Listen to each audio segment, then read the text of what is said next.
السلام عليكم ورحمة الله وبركاته. الحمد لله إن الحمد لله نحمده ونستعينه ونستغفره ونعوذ بالله من شرور أنفسنا ومن سيئات أعمالنا من يهده الله فلا مضل له ومن يضلل فلا هادي له وأشهد أن لا إله إلا الله وأشهد أن محمدا عبده ورسوله أما بعد وقد قال الله تعالى في القرآن العظيم والفرقان المجيد أعوذ بالله من الشيطان الرجيم بسم الله الرحمن الرحيم ربي اشرح لي صدري ويسر لي أمري واحلل عقدة من لساني يفقهوا قولي. அளவற்ற அல்லாஹ்விடம் நிகழில்லா பேரன்புடையவனுமாகிய இல்லாமல் அல்லாஹ்வின் திருப்பெயரால் ஏகேவனை பற்றாத கருதரனை நபிகள் நாயகம் ஸல்லல்லாஹு அலைஹி வஸல்லம் அவர்கள் மீதும் அவர்களை அப்படியே பின்பற்றி வாசம் அடைந்த உத்தம சத்திய சஹாபாக்கள் மீதும் சஹாபிய பெண்மணிகள் மீதும் உலகம் அறியும் காலமெல்லாம் இஸ்லாமிய நன்மார்க்கத்தை அதன் நேரிய பாதையில் கடைபிடிக்கக்கூடிய அனைத்து நண்பர்கள் மீதும் கவனமாக பாதித்தவனாக புனிதமிக்க இந்த ஜும்மாவுடைய தினத்தில் அல்லாஹ் நமக்கு தலைமையாற்றிய தொழுகையை அல்லாஹ்வும் அல்லாஹ்வுடைய தூதரும் நமக்கு அறிவுறுத்திய நிலையில் கடைபிடிக்க வேண்டும் என்ற உன்னத உயரிய சிந்தனைகளோடு நாம் எல்லாம் ஒத்துழைக்கிறோம். இஸ்லாமிய மார்க்கத்தை பின்பற்றக்கூடியதால் மார்க்கத்தின் அடிப்படை வழிமுறைகளை நேரிய நிலைகளில் கற்றறிந்தவர்களாக நம்முடைய வாழ்வியலை நடைமுறைப்படுத்தும். ஏதோ நமக்கு இஸ்லாத்துல பேர் வைக்கப்பட்டிருக்கு, நம்முடைய தாய் தகப்பனார் இஸ்லாத்துல இருந்துக்கிறாங்க, நாமும் அந்த இஸ்லாத்தை நம்முடைய மன இச்சையின்படி வாழ்ந்து கடக்கக்கூடிய மக்களாக வாழ்ந்துடுவோம் அப்படின்ற சிந்தனைகளை மறந்து அந்த செயல்களை திறந்து இஸ்லாத்தினுடைய அடிப்படை செயல்பாடுகள் எதனை முதன்மைப்படுத்தது, எதையெல்லாம் இந்த உலகத்துல மனிதன் கடைபிடிக்கும் போது அவன் முஸ்லிமாக இந்த உலகத்துல வாழ்வதற்குரிய நிலைகளை அடைகின்றார், அவனுடைய தன்மைகள் எப்படி இஸ்லாத்திற்கு உகந்த ஒரு நிலைகளுக்குரியதாக மாறிப்போவது என்பதையெல்லாம் தெரிந்து அறிந்து மார்க்கத்தை பின்பற்றக்கூடிய மக்களாக நம்முடைய வாழ்க்கையின் உலகத்தில் அமைந்திருக்கிறோம். முஸ்லிமாக இருந்தால் நிச்சயமா அல்லாஹ்வுக்கு இந்த உலகத்துல அவனுடைய வணக்கங்களை செலுத்தி ஆக வேண்டும் என்பதை உறுதிப்படுத்தி வணக்க வழிபாடுகளாக இவைகள்லாம் நமக்கு இறைவனாலும் இறைவனுடைய தூதராலும் சொல்லித்தரப்பட்டதோ அவைகளை இந்த உலகத்துல கடைபிடிக்கக்கூடிய மக்களாக நாம் வாழ வேண்டும். அந்த செயல்பாடுகளை நம்முடைய வாழ்க்கையில நன்மை என்று கருதி நாம் எந்த அளவுக்கு அவைகளை நம்முடைய வாழ்க்கையில கடைபிடித்திட முடியுமோ அந்த எல்லைகளுக்குரிய நிலைகள் அவைகளை கடைபிடிக்கும். அப்படி இருந்துமே இஸ்லாமிய மார்க்கத்தை அதன் முழுமை தன்மையில அறிந்து வைத்திருக்கக்கூடிய நாமே அந்த மார்க்கம் சொல்லிய வழிமுறையில நம்முடைய உலக நடைமுறை செயல்பாடுகளை அமைத்திருக்கிறோமானா இபாதத்துடைய விஷயங்கள்ல மார்க்கத்தை முழுமைப்படுத்தக்கூடிய நம்ம அதை கடந்து நன்மையின் காரியங்களாக இந்த உலக செயல்பாடுகள் அல்லாஹ் சொன்ன செயல்கள்ல நம்மை ஈடுபடுத்தக்கூடிய மக்களாக நாம் வாழ்வதே கிடையாது. எல்லா நேரங்களிலும் இறையச்சத்தினோடும் இறை நம்பிக்கையோடு வாழக்கூடிய நம்முடைய உலக வாழ்க்கை அந்த எல்லா நேரமும் எதற்குரியதாக மட்டும் இருக்குதுன்னா அல்லாஹ்வுடைய வணக்க வழிபாடுகளுக்குரியதாக மட்டும்தான் இருக்குது. அந்த வணக்க வழிபாடுகளை கடந்து இதர நன்மையின் செயல்பாடுகளை அல்லாஹ் சொல்லி காட்டானே அந்த செயல்கள்ல நம்முடைய நிலைகளை அழகிற்குரியதாக மார்க்கம் சொல்லிக் கொடுத்த அந்த நடைமுறை செயல்பாடுகளுக்குரியதாக அமைப்பதில் நம்ம ஏராளமான மக்கள் பலவீனம் அடைந்தவர்களாகவும் அவைகளை கடைபிடிக்காத நிலைகளில் வாழக்கூடிய மக்களாக தான் இருக்கும். நீங்க நம்ம எடுப்போமே நம்முடைய தொழுகை விஷயங்கள்ல சரிவர நம்மால் எந்த அளவுக்கு அவைகளை சரி செய்திட முடியுமோ அவைகளை சரி செய்திடுவோம். இதனை வணக்கங்களாக நாம் சொல்லக்கூடிய திக்கலாக இருக்கட்டும், எந்த வணக்கமாக அவைகளை நாம் கருத்தில் அது எந்த நிலையிலே சிறந்ததாக நம்மால் கடைபிடித்திட முடியுமோ அந்த சிறந்த நிலையை நாம் கடைபிடிப்போம். கடைபிடித்த நன்மை அந்த நன்மையின் கடைபிடித்ததற்கு அல்லாஹ் இந்த உலகத்தில் கொடுக்கக்கூடிய மாண்புகளை பற்றி சொல்லலாம் பாருங்க. அந்த மாண்புகளை இந்த உலகத்துல தாங்கி ஏற்று நடக்கக்கூடிய மக்களாக நம்முடைய செயல்பாடுகள் அமைப்பையும் பார்ப்போம். அதற்கு எளிமையான உதாரணம் சொல்லணும்னா அல்லாஹ் தொழுகை பற்றி சொல்லும் போது தொழுகை வெறுமனே மறுமையில் மட்டும் உங்களுக்கு நன்மை கொடுக்கக்கூடியதால் நாளை மனுஷனோடு நிப்பாட்டவுடனே முதல் கேள்வியா சொர்க்கத்துக்குள்ள உங்களை அழைத்து கொண்டு போகக்கூடிய திறவுகோலம் மட்டும் இல்லை அல்லாஹ் சொல்லல. அதை தாண்டி இந்த உலகத்திலே அதனுடைய பயன்களை அல்லாஹ் சொல்லியிருக்காரு. அவர் தொழுகையாரி அவருடைய வாழ்வியல் பயனை இந்த உலகத்தில் எப்படி அடைந்து பார்த்து சொல்லும் போது யாரெல்லாம் உடற்பூர்வமாக அல்லாஹ்வுக்கு தன்னுடைய தொழுகைக்கு வணக்கத்தை செலுத்துகின்றார்களோ அவர்கள் இந்த உலகத்தில் வாழும் போது மானக்கேடான வெட்கக்கேடான காரியங்களை தங்களை ஈடுபடுத்த மாட்டார்கள் அல்லாஹ் சொல்றார். தொழுகை நம்ம அடுத்து இருக்குது.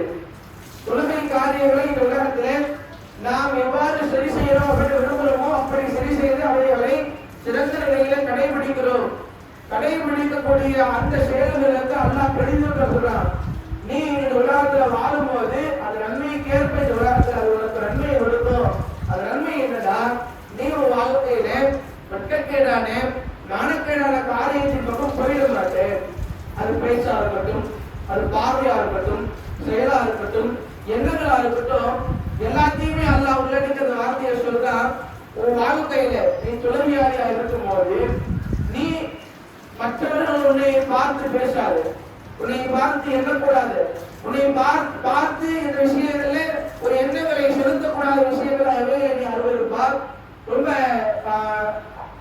அசிங்கமான ஒரு விஷயமா பார்க்கவே இல்லையா? அந்த மாதிரியான செயலை உன் வாழ்க்கையில் செய்ய மாட்டேன். அதுதான் ஒரு தொழுகையாளிக்கு இந்த உலகத்துல அந்த தொழுகையை கொடுக்கக்கூடிய பயன் அல்லாஹ் சொல்றார். நீங்க நாமும் தொழுகிறோம். நம்முடைய தொழுகை செயல்பாடுகளும் எதை உச்சபட்சமாக நாம் கொடுத்து கொண்டோமோ அந்த நன்மைகளுக்குரியதாக இருக்குது. நம்ம எத்தனை மக்கள் வெட்கக்கேடான மானக்கேடான காரியங்களுக்கு தொழுகை காப்பது அல்லாஹ் சொன்னானே அந்த செயல்பாடுகள்ல நம்முடைய நிலைகளை முதன்மைப்படுத்துகிறார்கள். நம்மை சிந்திப்போமே. நம்ம பேசக்கூடிய பேச்சுக்கள்ல ஒழுங்கான ஒழுக்கமான பேச்சுகளை நம்மால் இன்னைக்கு நம்முடைய ஒரு நாள் வாழ்க்கையில் சொல்லியிருப்பேன். நான் பேசினாலே ஒழுக்கமாக தான் பேசுவேன், ஒழுங்காக தான் பேசுவேன். நான் மற்றவர்களை பார்க்கும் போது அதை கண்ணியமாக தான் பார்ப்பேன். அவர்களை இந்த உலகத்துல தூய்மைப்படுத்தக்கூடிய செயல்களையோ அவர்களை அலுவலகத்தக்க செயல்பாடுகளை நினைத்தவர்களாக நான் பார்க்க மாட்டேன். அவர்களை பற்றி நான் எண்ண மாட்டேன். அப்படி செயல்பாடுகள் நடத்த அந்த செயல்களுக்குரிய செயல்களை இந்த உலகத்துல அமைந்த மக்களாக நான் வாழ்வது கிடையாது. சொல்லிக்கிறோம், நான் சொல்லுகிறேன் 5 வேளை நான் சரி செய்கிறேன், சீரமைத்தவனா இருக்கிறேன் அப்படின்னு சொல்ல பாருங்க. இதை அல்லாஹ் சொல்றான். அதை மறுமையில மனுஷனுடைய அந்த விசாரணையினால மனிதர்கள் எல்லாம் அல்லாஹ் விசாரிக்கிற போது ஒரு சில மனிதர்கள் எல்லாம் பல நன்மைகளை செய்தவர்களும் அல்லாஹ்வுக்கு சந்திப்பார். அப்படி அல்லாஹ் ஒருத்தவன் சந்திக்கக்கூடிய காலங்கள்ல அவர்களை பார்க்கக்கூடிய மக்கள் எல்லாம் இவர்கள் செய்த நன்மைகளுக்கு இவர்களுக்கு சொர்க்கம் கூடி அப்படின்னு அவர்களுக்கு பெரும் பெரும் நன்மையின் மூட்டைகளை தூக்கிட்டு வருவான். தொழுதிருப்பான், நோக்கு வச்சிருப்பான், ஜக்காத்து கொடுத்திருப்பான், அச்சு செஞ்சிருப்பான், இதர நன்மைகளை எவைகளை எல்லாம் மார்க்க முதன்மைப்படுத்திக் கொண்டதோ அதெல்லாம் செஞ்சிருப்பார். செய்தவர்களுடைய அந்த நன்மையின் பட்டியல் எல்லாம் இருக்கும் போது அப்படி பார்க்கக்கூடிய மக்கள் எல்லாம் அவருடைய சொந்த வாயிலே பார்ப்பாங்க. அப்ப அப்படிப்பட்ட நல்லா விசாரிக்கும் போது மனிதர்களுக்கு அல்லாஹ் கேட்பான், ஏப்பா இத்தனை நன்மைகளை செய்தியே, எதற்காக செய்த, ஏன் செய்த அப்படிதான் கேட்பான். அந்த மனிதன் சொல்லக்கூடிய பதில் நாம் எதற்காக செய்கின்றோமோ அதே பதில் அந்த மனிதர்கள் சொல்லுவாங்க. அப்படின்னா நீ எனக்கு கடமையாக்கி அந்த செயல்களுக்காக நான் செஞ்சேன், அதற்காக இந்த கடமையை நான் செய்து முடித்தேன் அப்படின்னு சொல்லுவோம். அவனுடைய விசாரணை முடிவுக்கு வரக்கூடிய நிலையில ஒரு மனிதர் எந்திருப்பார்.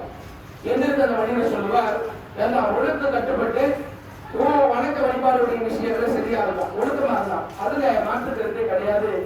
ஆனா என்ன இந்த உலகத்தில் நோய்கப்படுத்தலாம், அவன் வார்த்தையாலோ அவன் செயலாலேயோ என்ன பண்ணான், இந்த உலகத்துல கஷ்டப்படுத்தினான், நோய்வனைப்படுத்தினான் அப்படின்னு மனிதர் சொல்லுவான். என்னப்பா செய்யணும் அப்படின்னு கேட்கும் போது அந்த மனிதன் அவனுக்கு இழைக்கப்பட்ட அநீதிகளை பற்றி பேசுவான். பேசப்பட்ட அநீதிக்கு அந்த மனிதனுக்கு அல்லாஹ் நியாயமான கூலி வழங்கணுமா இல்லையா? அந்த கூலிக்கு அல்லாஹ் சொல்லுவான், எப்பா நீ தொழுதே அந்த தொழுகையோ அந்த நோன்போ அந்த வணக்கமோ அதுல ஏதாவது ஒரு பகுதி எடுத்து அந்த மனிதனுக்கு கொடுத்து இங்க சரிசமம் ஆயிடும் அப்படின்னு எல்லாம் சொல்லுவான். அந்த மனிதனுடைய நன்மை பிடிக்கப்பட்டு எந்த மனிதன் அவன் மீது குற்றச்சாட்டு வைத்தாலோ அந்த மனிதனுக்கு கொடுக்கப்படும். அவனுக்கு கொண்டு போய் எல்லாம் கொடுத்துருவான். சரி, அதோடு முடிஞ்சிருமா? அடுத்த ஒரு மனிதர் எதிர்ப்பார். எதிர்ச்சவரு அது அல்லாத மற்ற விஷயங்களை பற்றி பேசுவார். இந்த மாதிரி எனக்கு நோய் செஞ்சான், என்னை தவறுதலா பேசினான், என்னை குற்றம் பிடித்தான், என்னை இந்த உலகத்துல ரொம்ப கஷ்டப்படுத்தலாம் அப்படின்ற மாதிரியான கருத்துக்கள் அந்த மனிதர் சொல்லுவார். அதே மனிதனுக்கு அதே தீர்ப்பு கொடுக்கப்படும். ஒரு நன்மை எழுந்து கொஞ்சம் எடுத்து என்ன பண்ணி அவனுக்கு கொடு. நன்மைகளை மூட்டை மூட்டையாக சம்பாதித்து அந்த மனிதன் என்ன பண்ணுவான்னா, நன்மைகள் எதுவுமே இல்லாம கடைசியா ஒரே ஒரு நன்மை கூட இல்லாத அளவுக்கு எல்லாம் முன்னே இருப்பார். இருக்கும்போது அந்த சமயம் ஒரு சில மக்கள் என்ன எதிர்ப்பார், எதிர்த்து சொல்லுவார், எல்லாம் எனக்கு அநீதி செஞ்சிருக்கிறார், அநீதி இருக்கிற விஷயத்துல எனக்கு என்ன பண்ணி நீளத்தை வாங்கி கொடு அப்படின்னு கேட்பான். நீ நன்மையை எது நன்மை எடுத்து கொடுக்கிறது? அதனால அந்த மனிதர்கள் செய்த தீமைகள் ஒரு சில பொருள்கள் எடுக்கிற மனிதனுக்கு கொடுத்து அவனை எல்லாம் நரகப்பட்டு போய் சேர்ப்பான் அப்படின்னு அவருடைய சொல்ல. நீங்க நம்முடைய எண்ணங்களை வைத்திருக்கக்கூடிய நிலைகள் என்னன்னா, நான் ஒழுங்கு 5 பேருக்கு கொடுத்துட்டா நான் சொல்றதுக்கு போயிடுவேன், நான் தான தர்மங்களை இந்த உலகத்துல செய்து முடித்துட்டா நான் சொல்றதுக்கு போயிடுவேன், என்னுடைய செயல்பாடுகள் அல்லாஹ்வுக்கு செய்ய வேண்டிய வணக்க வழிபாடுகளை என்னை முதன்மைப்படுத்திக் கொண்டால் நான் சுற்றுலவாதியாக மாறிடுவேன் அப்படின்ற சிந்தனை கூட நமக்கு இருக்குது. ஆனா அதை தாண்டி இந்த உலகத்தில் அல்லாஹ் வாழ சொல்லக்கூடிய உன்னதமான ஒரு வாழ்க்கை நிலை இருக்குது பாருங்க, அவைகளை நாம் கடைபிடிப்பதே கிடையாது. எந்த நன்மையின் காரியங்களுக்கு பிரதிபலிப்பாக நன்மையின் வாழ்க்கை நிலைகளை அல்லாஹ் சொல்லி காட்டானோ அந்த வாழ்க்கை நிலைகளை அடைந்த மக்களாக இந்த உலகத்தில் நாம் வாழ்வதே கிடையாது. அல்லாஹ்வுடைய தூதரையும் சஹாபாக்களை இருக்கு, அவர்களை அல்லாஹ் எந்த அளவுக்கு போற்றி பேசுறாங்கன்னா, குர்ஆன் அவர்களை பற்றி குறிப்பிடும் போது அல்லாஹ் சொல்றார், ரலியல்லாஹு அன்ஹும் வ ரதுவான், அவர்கள் அல்லாஹ்வை புரிந்து கொண்டார்கள், அல்லாஹ்வும் அவர்களை புரிந்துகிட்டான். வெறுமனே வணக்க வழிபாடு மட்டும் கிடையாது, தொழுகையோ நோன்போ ஜக்காத்தோ ஹஜ்ஜோ இதை செய்ததற்காக மட்டும் அவர்கள் அல்லாஹ் புரிந்துக்கல. அவர்கள் வாழ்ந்த வாழ்க்கை, அவருடைய வாழ்வியல் தன்மை எந்த அளவுக்கு அதனுடைய வாழ்வியல் தன்மை இருந்துச்சுன்னா, மக்காவுடைய வெற்றி, அல்லாஹ்வுடைய தூதர் ஹிஜ்ரி 8ல மிகப்பெரிய வெற்றி அடைந்து மக்காவுக்குள் நுழையிறாங்க. மக்காவுக்குள் நுழையும் போது எந்த ஊர்ல இருந்து தாங்க சொத்து சுகத்தை எல்லாம் விரட்டி அடிக்கப்பட்டு மதீனாவுக்கு ஒண்ணுமே இல்லாம ஓடினார்களோ அந்த மக்கள் எல்லாம் தான் சொந்த ஊருக்கு போறார். யாரெல்லாம் தன்னை நோய்வினைப்படுத்தினாலும், யாரெல்லாம் தன்னை கஷ்டப்படுத்தினாலும், யாரெல்லாம் இந்த இஸ்லாத்தை ஏற்றதற்காக அவர்களை சிரமப்படுத்தினார்களோ அவர்கள் மீது அவர்களுக்கு கடுமையான போர் இருக்கிறத செஞ்சு என்னை எந்த அளவுக்கு கஷ்டப்படுத்திருப்பான், நான் எவ்வளவு சிரமப்பட்டிருப்பேன், என்னுடைய கஷ்ட சிரமம் எல்லாம் எந்த அளவுக்கு இருந்திருக்கும் அப்படின்னு எண்ணங்கள் எல்லாம் இருக்கதான் செஞ்சது. அல்லாஹ்வுடைய சொல்றாங்க, அவர்களுக்கெல்லாம் பொது மன்னிப்பு, யாரெல்லாம் இஸ்லாத்தை ஏற்றுக்கொள்கிறார்களோ அவர்களுக்கெல்லாம் பொது மன்னிப்பு, மற்றவர்களுக்கெல்லாம் இந்த நாட்டில் வாழ்வதற்கான நிலை இருக்கும். ஆனா அவர்கள் அதற்குரிய வழிமுறைகளை இந்த உலகத்தில் கிடைத்த நாட்டில் கடைபிடிக்கணும். அவர்களுடைய சொல்றாங்க, ஒரு சில முகாஜிர்களுக்கெல்லாம் போகும், நம்ம இந்த நாட்டில் எவ்வளவு கஷ்டப்பட்டிருக்கோம், நம்மளை எவ்வளவு குடும்பப்படுத்தலாம், எத்தனை அநியாயங்களுக்கு நாம ஆளாக்கப்பட்டோம், அப்படி இருந்து அல்லாஹ்வுடைய தூதர் சொல்றாங்களே அப்படின்ற மாதிரியான விஷயங்களுக்கு ஆளாகிறாங்க. அல்லாஹ்வுடைய தூதர் அழைத்து சொல்றாங்க, நாளை மறுமையில் அல்லாஹ் உங்களை மன்னிக்க நீங்க விரும்புறீங்களா இல்லையா? அப்ப அந்த மக்கள் எல்லாம் சொல்றாங்க, அல்லாஹ்வுடைய தூதரே எல்லாம் மன்னிக்க நினைக்கிறேன், அதனால உங்களுக்கு யாரெல்லாம் மன்னித்து வைத்தாரோ அவங்களை மன்னிச்சிருங்க, அந்த அநீதிக்கு மாறமாக அல்லாஹ் உங்களுக்கு கொடுக்கக்கூடிய சொல்பம் தான் அப்படின்றாங்க. அத்தனை கஷ்டங்களை அத்தனை சிரமங்களை பார்த்த மக்கள் கிட்டத்தட்ட 13 ஆண்டு காலங்கள் சிரமத்திலே கஷ்டத்திலே மக்கள் வாழ்ந்தாங்க. கஷ்டம் தாங்க முடியாம நாட்டை விட்டு வெளியேறி ஓடுறாங்க. அத்தனை கஷ்டங்களை பார்த்த மக்கள் அந்த மக்களை மன்னிக்கிறான். எதற்காக மன்னிக்கிறான்னா அல்லாஹ்வுடைய திருப்தி கிடைக்கும். நீங்க நம்மளுடைய நம்ம பக்கத்து வீட்டுக்காரங்களோட நம்ம சிரிச்சு பேச மாட்டோம். நம்முடைய சொந்த பந்தங்களோடு நாம் நம்முடைய நன்மையின் காரியங்களை பகிர்ந்து கொள்ளவே மாட்டோம். அவனை எதிரியை பார்ப்பது போன்று அவனோடு நெருக்கமான வாழக்கூடிய வாழ்வியல் முறைகளை அமைக்கக்கூடிய மக்களாக நம்முடைய நிலைகளை தொடர்ந்து அமைக்கவே மாட்டோம். நம்ம சொல்லிப்போம், நான் இஸ்லாத்தில் இருக்கிறேன், தொழுகிறேன். அல்லாஹ் சொல்றானே, இந்த உலகத்திலே ஆக சிறந்தவன் எவன்னா தான் எந்த நன்மை இந்த உலகத்துல நன்மை என்று கருதி அல்லாஹ்வுக்காக செய்கின்றாரோ அந்த நன்மையை பிறருக்கு பறைசாற்றக்கூடியவர்தான் உண்மையான முஸ்லிம். அல்லாஹ் சொல்றான். அந்த இஸ்லாத்தினுடைய அடிப்படை கோட்பாடே அதான். நீ தொழுவறியா, தொழுத அந்த செயல்பாடை மற்றவர்களுக்கு எடுத்து வைத்து அவனையும் தொழுகையாளியா மாற்றுவதுதான் உன்னிடத்துல சிறந்த பண்பு. அல்லாஹ் சொல்றான். நீ நன்மையை செய்யறியா, செய்த நன்மையை உன்னோடு வாழக்கூடிய மக்களுக்கு எடுத்து வைத்து அந்த மக்களின் நன்மையின் வழியில நீ அழைத்து கொண்டு வருவதுதான் இந்த உலகத்துல உனக்கு சிறந்த செயல்பாடு. நீ தான் உண்மையான இறைச்சுவாதி. அல்லாஹ் பேசுறார். இதெல்லாம் நம்ம கேட்கிறோம், இதையெல்லாம் நாம் படிக்கிறோம், நம்முடைய உள்ளத்துல வைத்திருக்கக்கூடிய நம்ம தான் ஏதாவது இடத்துக்கு போய் யாரையாவது தொழுகை கலைக்கும் போது அவர்கள் கடுமையான வார்த்தைகளை கொண்டு பேசுறாங்கன்னா அவன் வீட்டு பக்கம் அதோடு போகவே பார்ப்போம். அவனுக்கு போய் சொல்லி என்ன பயன் இருக்குது? நம்மளை எப்படி வரட்டுதான் போறார், நம்மளை பார்த்து ஏராளமா பேசதான் போறார். அல்லாஹ்வுடைய தூதரையும் சஹாபாக்களையும் பேசாத விஷயங்களே நம்மளை பார்த்து பேசிட போறாங்க. இந்த சமூகத்தில் நாம இருக்கக்கூடிய அந்தஸ்து என்ன? அல்லாஹ்வுடைய தூதர் அந்த சமூகத்தில் வாழும்போது அவர்கள் வைத்த அந்தஸ்து. அல்லாஹ்வுடைய தூதர் எப்படிப்பட்ட மதிப்புள்ள அந்த மக்கள் தூதராவது முன்னாடி வைத்திருந்தாங்கன்னா சஃபாவுடைய குண்டுல அல்லாஹ்வுடைய தூதர் ஏறி கொண்டு அந்த மக்களிடத்துல இந்த மார்க்கத்தை சொல்வதற்கு முன்னாடி ஒரு கேள்வி கேட்கிறாங்க. முஸ்லிம்களாக வாழக்கூடிய நாம் எல்லாம் அதிகமாக சிந்திக்கக்கூடிய ஒரு காரணம் அந்த கேள்விக்குரிய விஷயம். ரசூல் கேட்கிறார், ஏப்பா இத்தனை ஆண்டு காலங்கள் உங்களோடு நான் வாழ்ந்திருக்கிறேன், வாழ்ந்த இந்த வாழ்க்கையில என்னிடத்துல ஏதாவது ஒரு குற்றம் பண்ணிருப்பீங்களா, குறை பண்ணிருப்பீங்களா அப்படின்னு கேட்கிறார். அந்த மக்கள் கட்டாயமா நான் உங்களிடத்துல குறையே குற்றமோ கண்டதே கிடையாது, அதை உண்மைப்படுத்தும் விதமா அல்லாஹ்வுடைய தூதர் அடுத்த ஒரு கேள்வி கேட்கிறாங்க. இதோ சஃபாவுடைய இந்த குன்றுக்கு பின்னாடி ஒரு கூட்டம் உங்களை காப்பதற்காக உங்களை அழிப்பதற்காக வருது, நான் சொன்ன நம்புறீங்களா மாட்டீங்களா அப்படின்னு கேட்டார். அல்லாஹ்வுடைய தூதரிடத்துல அந்த மக்கள் சொன்ன பதில், முகமதே இத்தனை ஆண்டு காலம் நீங்கள் பொய் சொல்லி நாங்க பார்த்ததே இல்லை, அப்படி பார்க்காத விஷயத்துல நாமே ஒரு நம்பாம இருக்க போறோம், கட்டாயமா ஒரு நம்புவோம் அப்படின்னு சொல்லி முடித்தோடு அல்லாஹ்வுடைய தூதர் சொல்றாங்க, அப்போ நீங்க வணங்கக்கூடிய சிலைகள் எல்லாம் விட்டுட்டு படைத்த ஒரு இறைவனான அல்லாஹ் மட்டும் வணங்குங்க, அந்த இறைவனிடத்திலிருந்து உங்களுக்கு புது செய்தி கொண்டு வரக்கூடிய தூதரா நான் இருக்கிறேன், அதுல நீங்க நம்பிக்கை வைங்க அப்படிங்கிறார். அது வரைக்கும் அவர் நல்லவரு, அவர் பொய் பேச மாட்டாரு, அவர் கண்ணியமானவரு அப்படின்னு பேசுறதெல்லாம் அடுத்த அவர் சொன்ன வார்த்தை என்னன்னா இவர் பொய்யர், ஒரு மூடர், பைத்தியக்காரர் சொல்றார். ஆனா இன்னைக்கு நம்ம ஒரு வீட்டுக்கு போயிட்டு அவர்களை நன்மையின் வழியில் அழைக்கும் போது அவர்கள் சொல்லக்கூடிய அற்பமான வார்த்தைகள் நம்மளால தாங்கிக்கிட்டவே முடியாது. அடுத்த வாட்டி அவர் வீட்டுல போய் சொல்ல முடியும். அல்லாஹ்வுடைய தூதர் சொன்னாங்களே 70 வாட்டி ஒருத்தருக்கு நான் சொல்லுவேன், 71 வாட்டி நான் சொல்றதுக்கான நிலையில் வந்தாலும் அதை நான் கடைபிடிப்பேன். உமர் சொல்றார், அல்லாஹ்வுடைய தூதரே 70 முறை சொன்னாலும் அவர்கள் இஸ்லாத்தை ஏற்றுக்கொள்ள மாட்டான்னு அல்லாஹ் சொல்றானே, நீங்க ஏன் திரும்பி திரும்பி வந்து கட்டிட்டு அவர்கிட்ட பேசுறீங்க, அவனுக்கு மார்க்கத்தை சொல்றீங்க? அப்ப அல்லாஹ்வுடைய தூதர் சொல்றாங்க, 70 வாட்டி கேட்கலையா, 71 வாட்டி சொல்லுவேன். என்னுடைய அடிப்படை நிலையை அல்லாஹ் சொல்லக்கூடியதுதான். நான் எந்த நன்மையை எனக்கு இந்த உலகத்தை அறிந்து கொண்டேனோ அந்த நன்மையை அவனுக்கு நான் பறைசாற்றுவது, அவனுக்கு நான் கற்றுக் கொடுப்பது இந்த உலகத்தை எனக்கு சிறந்த நிலையே. அந்த மக்களின் நலனாளர்களுடைய செயல்பாடுகளை நம்மை முதன்மைப்படுத்தக்கூடிய மக்களால் நாம் வாழ்வதே கிடையாது.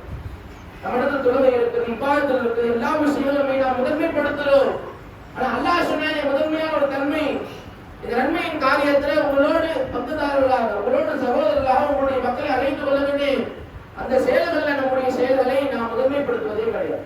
யாரை பார்த்தாலும் காப்போம், யாரின் மீதாவது கோபம், யாரை பார்க்கும் போதாவது அதனுடைய வெளித்தரமான செயல்களை இந்த உலகத்தை வெளிநாட்டக்கூடிய மக்களாக இருந்துட்டு யாரோடு அன்பு பாராட்டக்கூடிய அவர்களுடைய மார்க்கத்தின்பால் பொருள்களோடு அவர்களை ஏற்று அரவணைக்கக்கூடிய செயல்பாடுகள் நம்முடைய நிலைகளை நாம் உலகத்தை அமைப்பதில் முக்கியமா ஏகத்துவத்தை மக்களுக்கு மத்தியில் பேசக்கூடிய நம்ம அறியாமை மக்களுடைய செயல்பாடுகளை செய்யக்கூடிய மக்களை பார்த்து நமக்கு கோபம் வரும். தெரிஞ்சவன் தப்பு பண்ணானா அவருடைய கோபமாக்க இருக்கிறதுல குற்றமே கிடையாது. ஒருத்தருக்கு இஸ்லாம்னா என்னன்னு தெரியும், அதனுடைய வழிமுறைகளை முழுமையா அறிந்திருப்பார். அவனை பார்த்து நாம் கோபமாக அவரிடத்துல பேசக்கூடிய வார்த்தைகள் அவருடைய கோபமாக கேட்கக்கூடிய கேள்விகளோ நியாயமானது. ஏன்னா தெரிஞ்சுக்கிட்டு தப்பு பண்றவனே கோபமா கேள்வி கேட்கலாம். ரசூல் ஸல்லல்லாஹு அலைஹி வஸல்லம் தான் செஞ்சாங்க. இஸ்லாத்தை ஏற்றுக்கொண்ட சஹாபாக்கள் இஸ்லாத்தை முழுமையாக அறிந்ததுக்கு அப்புறம் இஸ்லாத்தை எதையெல்லாம் தவறு அல்லாஹ்வுடைய தூதர் சுட்டி காட்டினாங்களோ அப்படி சுட்டி காட்டிய விஷயங்கள்ல தங்களை ஈடுபடுத்தும் போது அல்லாஹ்வுடைய தூதருடைய முகம் சிவந்துச்சு. அந்த அளவுக்கு அல்லாஹ்வுடைய தூதர் கோபப்பட்டாங்க. ஆனா அதே அல்லாஹ்வுடைய தூதர் இஸ்லாத்தை தெளிவாக அறிந்து கொள்ளாத மக்களுக்கு மத்தியில் இந்த மார்க்கத்தை எப்படி சொன்னாங்கன்னா நளினமா எளிமையா தான் சொன்னாங்க. இன்னைக்கு நம்ம ஒரு மார்க்கத்துடைய விஷயங்களை முஸ்லிமா வாழக்கூடிய ஒருத்தர் தெரிஞ்சுக்கணும்னு சொல்லுவாங்களே, நீலாம் என்னடா முஸ்லீம் அப்படின்னு அவனை பார்த்துக்க. வார்த்தை நம்ம இடத்துல பயன்படக்கூடிய அந்த கடுமையான தன்மைகள் இருந்து பாருங்க, அவனுக்கு இஸ்லாத்தை பற்றின முழுமையான அறிவே இருக்காது.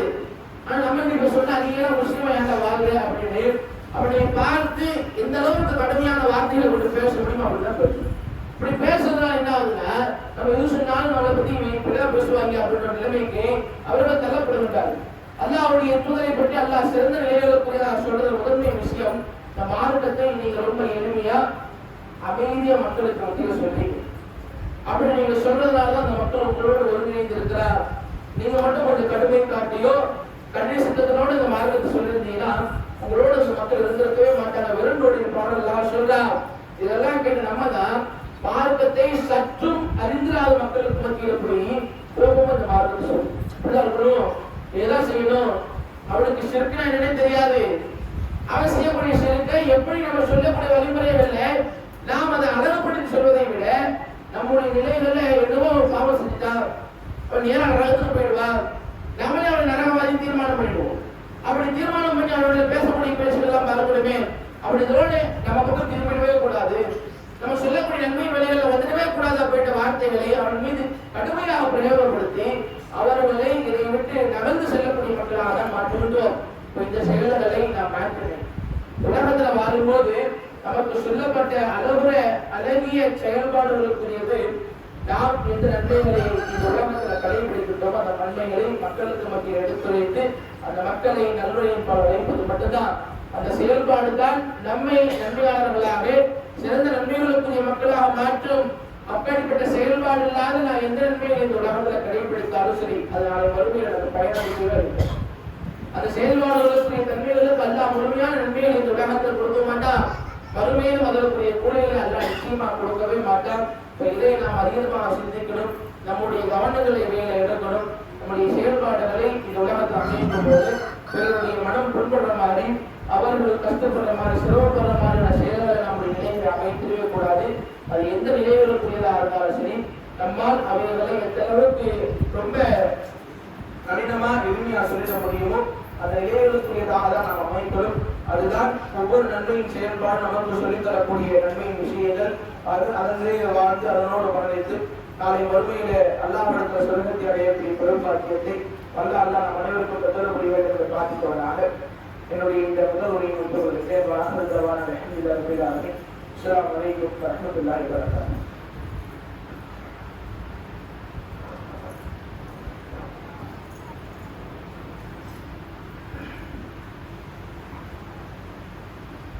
அஸ்ஸலாமு அலைக்கும் வரஹ்மத்துல்லாஹி வபரகாத்துஹு.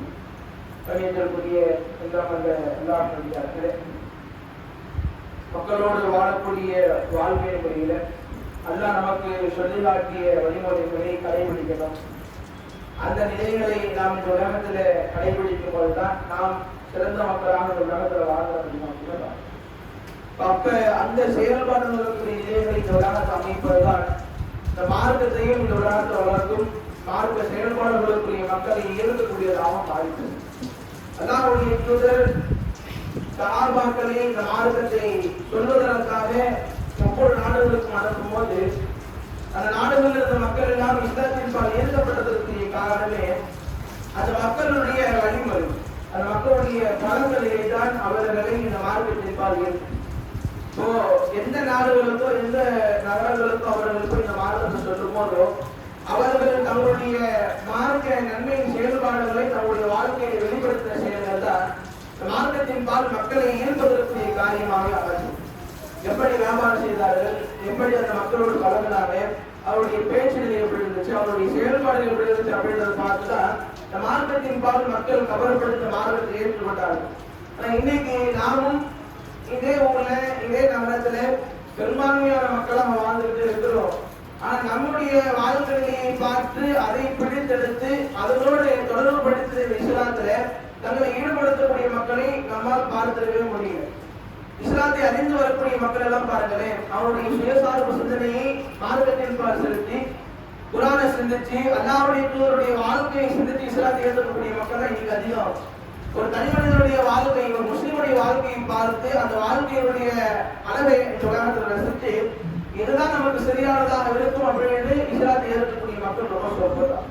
ஆனா சஹாபாக்களுடைய காலங்கள்ல அவர்களுக்கு பின்வந்த மக்களுடைய காலங்கள்ல இஸ்லாத்தை ஏற்றுக்கொண்ட மக்களுடைய பெரும்பான்மையான நிலைகள் எப்படி இருந்துச்சுன்னா, மக்களுடைய வாழ்வையை அவர்கள் பார்த்தார்.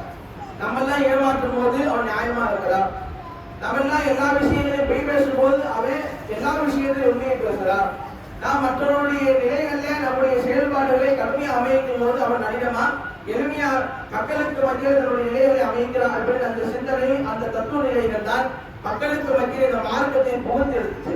ஆனா இன்னைக்கு இந்த மக்களுக்கு மத்தியில மார்க்கம் புகாமல் இருப்பதற்குரிய காரணம் நம்முடைய நடைமுறை செயல்பாடு. இஸ்லாம் நமக்கு எளிமையான வழிமுறைகளை சொல்லிக் கொடுக்கிறதோ, எளிமையான வழிமுறைகளை இந்த உலகத்துல கற்றறிந்து அவைகளை செயல்படுத்தாத மக்களாக நாம் வாழ்வதுதான் இந்த நிலைகளுக்குரிய செயல்பாடுகளாக இருக்குது. இப்ப இதை நாம் கருத்தில் வைக்கணும், நம்முடைய நிலைகளை முதன்மைப்படுத்தணும். உலகத்துல வாழும்போது அல்லாஹ் சொன்ன முக்கியமான வழிமுறைகள்ல வந்து இந்த மார்க்கத்தை கடைபிடிக்கும் போது இந்த மார்க்கத்தை மக்களுக்கு மத்தியில் எடுத்துரைத்து அதை பறைசாற்றக்கூடிய செயல்பாடுகள் நம்முடைய வாழ்வியை அமைப்பது. அப்படிப்பட்ட வாழ்வியல் முறைகளை இந்த உலகத்துல நாம் நம்முடைய செயல்பாடுகள்ல முதன்மைப்படுத்தும் போதுதான் நாம் சிறந்த மக்களாக இறை நம்பிக்கை கொண்ட முஸ்லிம்களாக இந்த உலகத்தில் வாழ்வதற்குரிய நிலைகளை அடைவோம். அதுதான் நம்மை சொர்க்கத்துக்கு அழைத்து செல்லும்.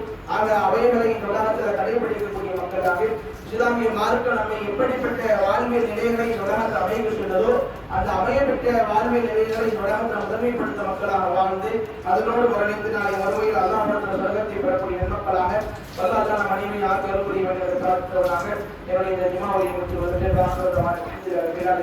அஸ்ஸலாமு அலைக்கும் வரஹ்மத்துல்லாஹி வபரகாத்துஹு.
Allahu Akbar.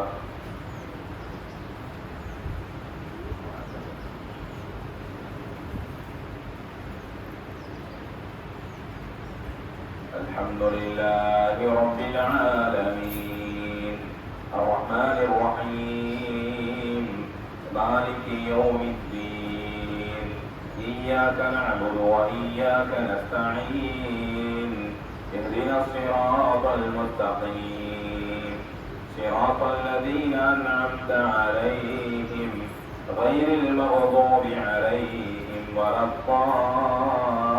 الضالين آمين.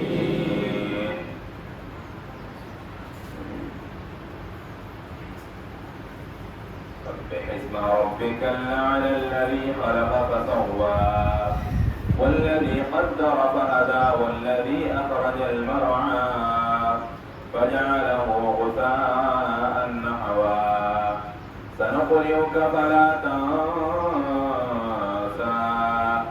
إلا ما شاء الله إنه يعلم الجهر وما يخفى ونيسرك لليسرى فذكر إن نفعت الذكرى سيذكر من يخشى ويتجنبها الأشقى الذي يصلى النار الكبرى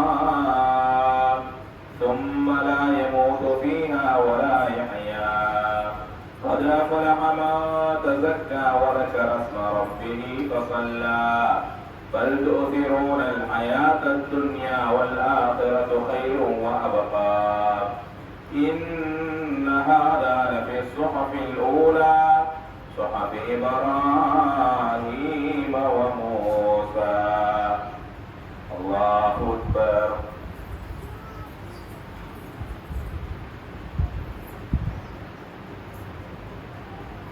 سمع الله لمن حمده.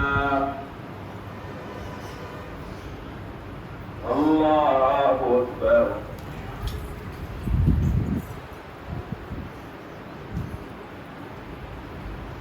الله أكبر. الله أكبر.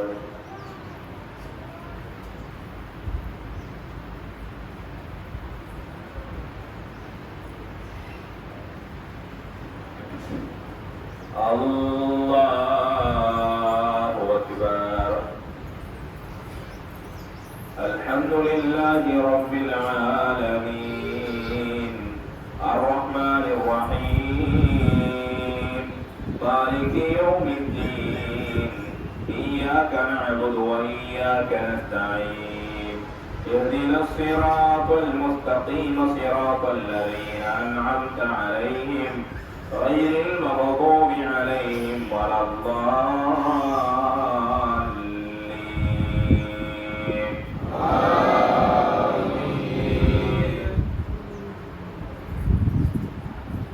هل أتاك حديث الغاشية وجوه يومئذ خاشعة عاملة ناصبة تصلى نارا حامية تسقى من عين آنية ليس لهم طعام إلا من ضريع لا يسمن ولا يغني من جوع وجوه يومئذ ناعمة لسعيها راضية في جنة عالية لا تسمع فيها لاغيا فيها عين جارية فيها سرر مرفوعة وأكواب موضوعة ونمارق مسفوفة وزرابي مبثوثة أفلا ينظرون إلى الإبل كيف خلقت وإلى السماء كيف رفعت وإلى الجبال كيف نصبت وإلى الأرض كيف سطحت فذكر إنما أنت مذكر لست عليهم بمسيطر إلا من تولى وكفر فيعذبه الله العذاب الأكبر إن إلينا إيابهم ثم إن علينا حسابهم. الله أكبر.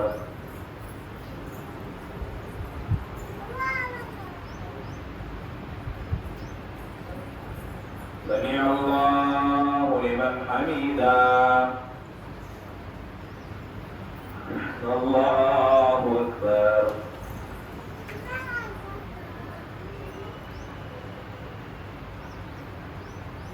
الله أكبر. الله أكبر.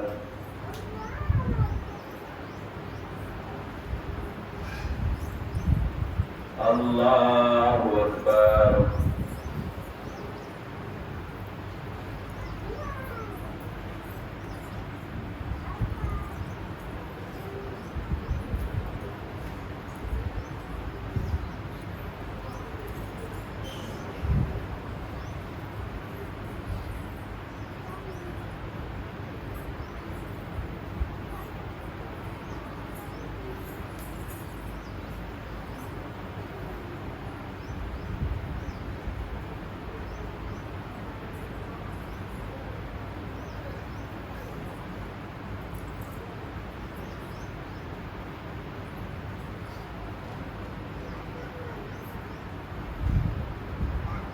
السلام عليكم ورحمة الله السلام عليكم ورحمة الله.